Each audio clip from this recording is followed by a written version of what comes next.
The first Smash Bros. Game I ever fell in love with was Super Smash Bros. Brawl. It was a game that marked a defining moment in my life, as well as the lives of many others.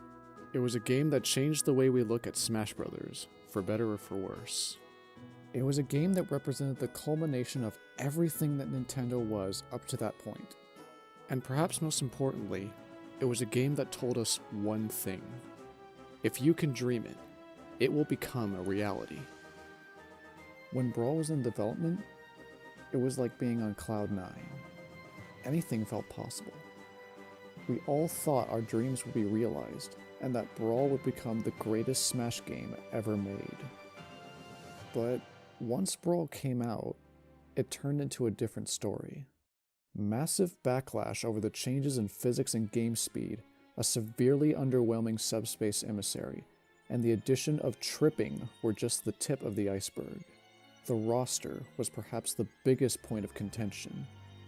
Outrage over who didn't make it in, and outrage over who did make it in, was rampant in the final months leading up to launch. But perhaps what stung the most about Brawl's roster were the cuts.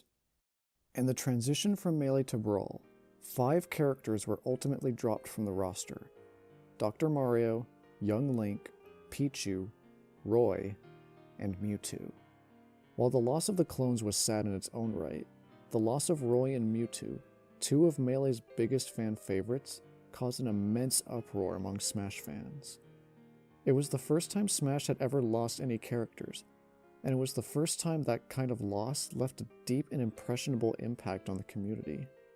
To put it simply, the cuts were what brought everyone back down to earth.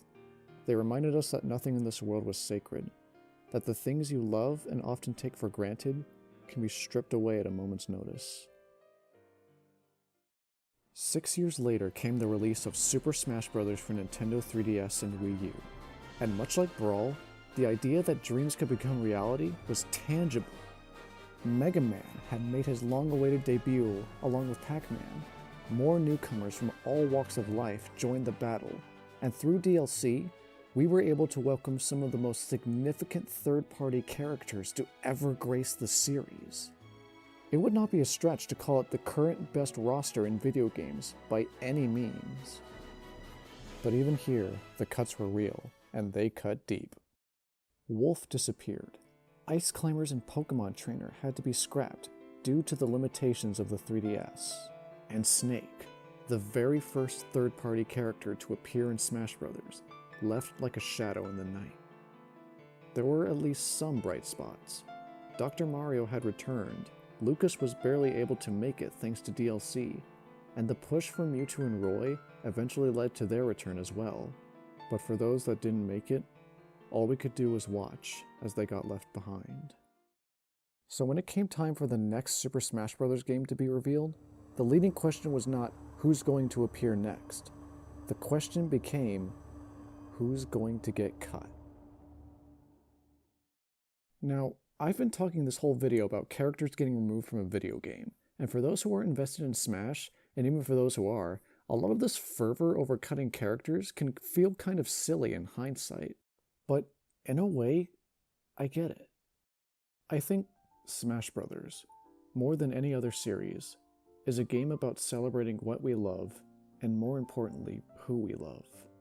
These are characters that we've grown up with ever since we started playing video games, and they've stuck with us for as long as we can remember. When a character becomes playable in Smash Bros., bringing with them all the things we love about them, we feel validated for liking them, and it allows us to connect with people who also love these characters.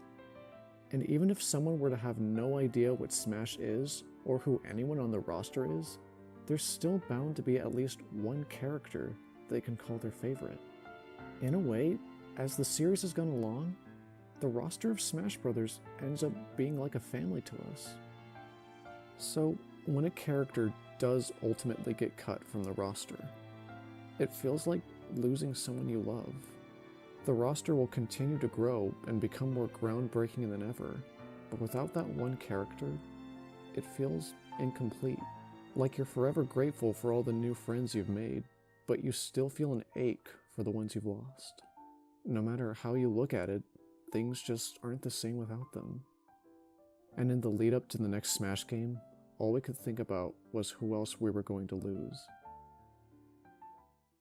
Then, Super Smash Bros. Ultimate was unveiled, and this happened.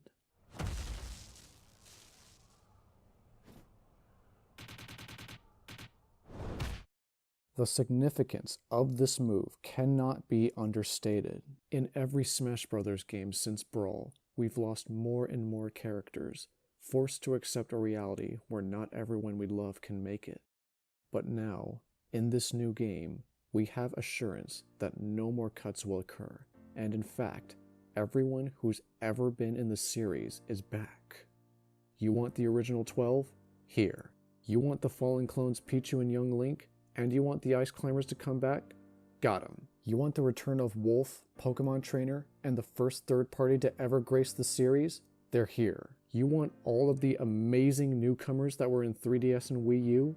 Have at it. And on top of all this, do you want new characters, including 2 of the most highly requested characters of all time? Say no more. Having every single character back in one game isn't just amazing. It's a miracle. A miracle that validates our love for these characters and reminds us why we fell in love with Smash Bros. In the first place. It transforms the game from a celebration of Nintendo into a celebration of Smash itself, packing nearly 20 years of great games into one package. And it brings back together a family that we've known for so long. This is why the existence of this game means so much to me, and to so many other people. This is why Super Smash Bros. Ultimate matters.